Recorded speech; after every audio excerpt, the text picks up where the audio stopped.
In today's video, I'm going to be talking to you about one of the ways that you can actually start off in the 5-out offense. Now, you can run set plays out of a 5-out. However, it works best if it's a free-flowing, read the defense and react style offense. So let's get down and let's check out one great way that you can actually start in the 5-out. Really quickly, make sure to go check out my complete guide to the 5-out basketball offense down in the description below. So one way that you can start is having the post or your bigger players to start in the corners, and your wings or your guard / small forward on the wings and your point guard up top. If we're going up against a man-to-man, as we see here, we'll have player 2 as well as player 3 setting the screens down. These are called pin down screens for player 4 as well as for player 5. These are fantastic options because now the point guard can either pass to the right or to the left side. It's totally up to him, whoever's open the best. Now, coming off of those pin downs, of course, player 5 could attack the rim if he was to get that ball. He could take that three-point shot. There's a few different options that happen here. However, after these screens, these players can pop out. Let's say there was no switching.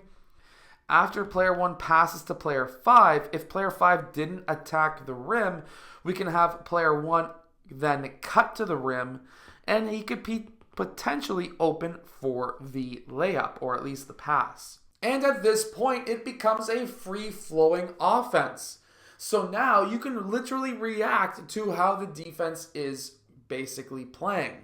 So, for example, if player 5 was to pass to player 2, player 4 is going to fill, player 3 is going to fill, player 1 is going to then fill out, and now player 5 passes to player 2, he then cuts to the rim.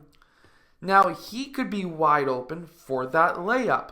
If this man drops down into help, this could be a kick out for a 3, or this could lead to an extra pass for another 3-point shot.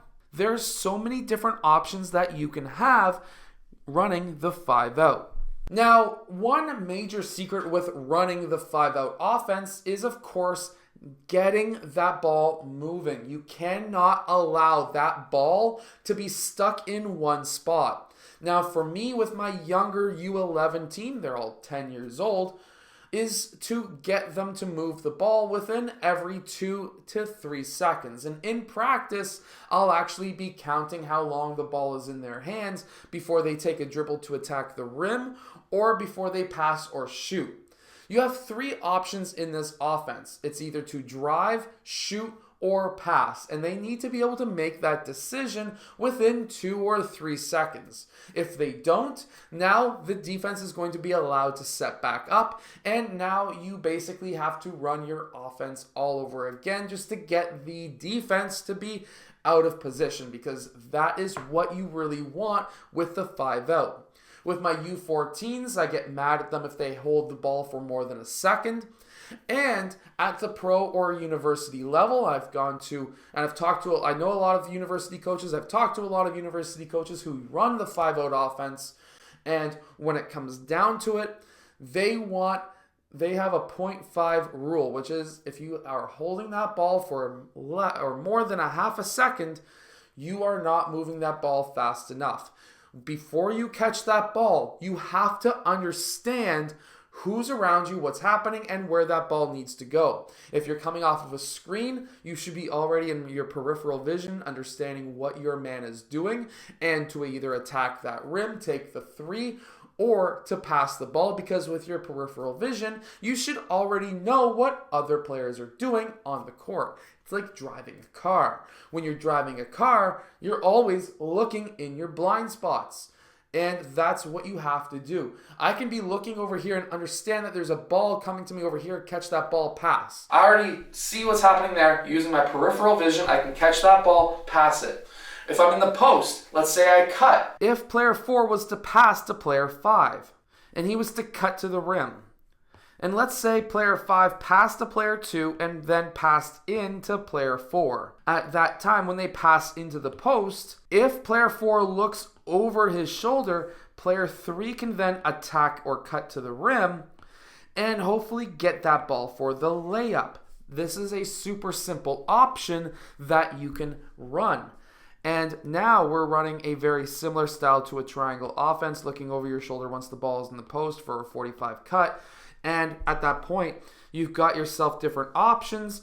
If this guy drops down, he's following, he could kick out for a 3. There's so many different things that you can do. Meanwhile, if this was kicked out, player 5 would then fill this wing, player 2 would fill the point, 4 would fill out, player 3. Now we can run from this corner. Now, what could happen is player 5 may be totally open. This guy may have been looking over here, not knowing what is happening on offense, and with player 5 cutting or curling around that 3, player 1 can then pass him the ball, potentially take that 3, maybe drive. And with all of this, get the ball from this side, move it to this side. Defense has to shift. There's going to be holes. There's going to be a lot of different options that you can have as an offensive player. This is why moving the ball from one side of the court to the other, getting a paint touch to collapse the defense, kick it out, swing, and then maybe attack again, can really mess up a defense to a point where they just can't play. They don't know what's going on. They don't know where their man is, who they're guarding. Maybe they're not talking, so they're not knowing where the screens are coming from, whatever. Either way, this is how the 5-out offense works, and this is how you can get it started. Quick pin down screens into a quick pass and cut, and of course, that is super simple. Make sure to go check out my complete guide to the 5-out offense down in the description below, and I'll see you guys again next time.